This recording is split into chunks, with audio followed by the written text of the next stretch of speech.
This is not a hoax. It is a pandemic that has gotten worse before it will get better because of his inaction. And in fact, clearly, it is the Trump virus.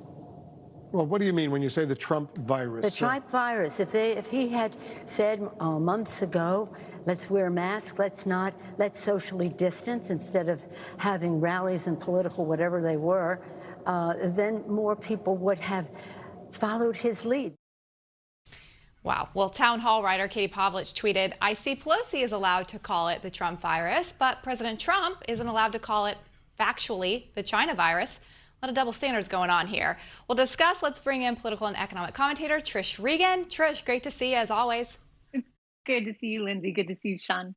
All right. Well, Wolf Blitzer actually pushed back on her a little bit more and said, are you saying that the president is responsible for the deaths of 140,000 Americans? And she said yes, and kept calling it the Trump virus. I mean, this truly is the epitome of a double standard here. I do believe I might have said something about this back in March when this was sort of first on the scene. I mean, it's been so politicized in such an incredibly irresponsible way. And this is just more example, or this is just one more example, I suppose, perhaps one of the more egregious ones. Look, I mean, you can't blame anyone per se for this. I mean, other than maybe China, because it originated over there.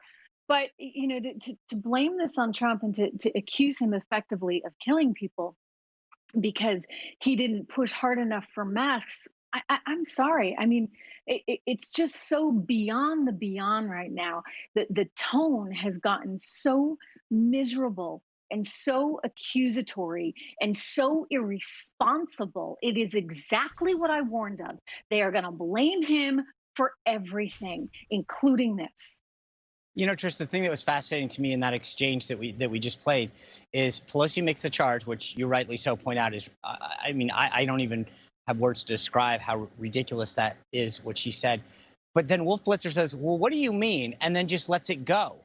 And if this had been anything else, those CNN folks have been on Donald Trump for calling it the China virus, even though they've called it the China virus.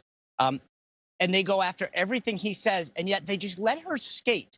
And that says a lot about what they think of, you know, of comments when they come in the other direction.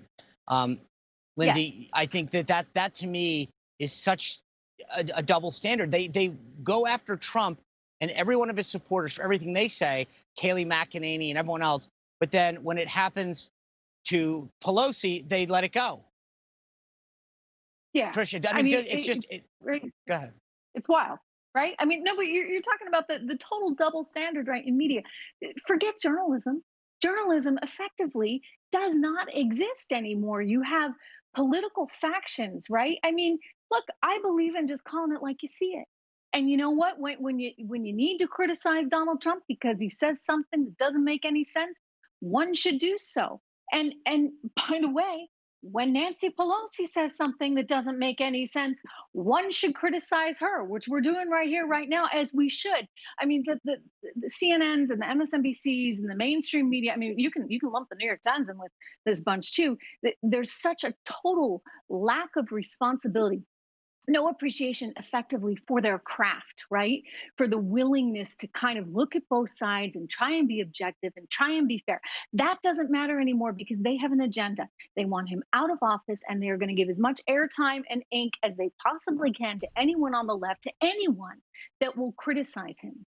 Yeah. Well, and that's what we just talked about with Mark Halpern and John Solomon, this whole Lincoln Project, that the media eats up anything they can that's anti-Trump, and they don't question them. They don't care about their ties to anything nefarious. It's as long as it's against Trump, it's okay. You're absolutely right. So I appreciate your commenting on this.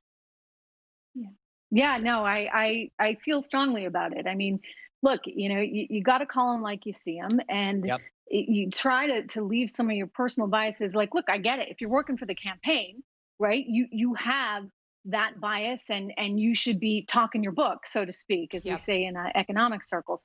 But otherwise, you know, if you're a journalist, just be fair. Try and be fair. Crazy. There's no effort to even try. All right. Well, got to cut you off there, Trish, because we're out of time now. But always love having you. Thanks, guys. Good to see you. All right, well, here at Newsmax, we like to include you in our discussion. If you have any ideas for us, issues, or with our programming, or just you want to reach out to the host, we welcome your feedback, especially if you want to say nice things about me and Sean. But in all seriousness, we love hearing from you. Just use the online form on our website.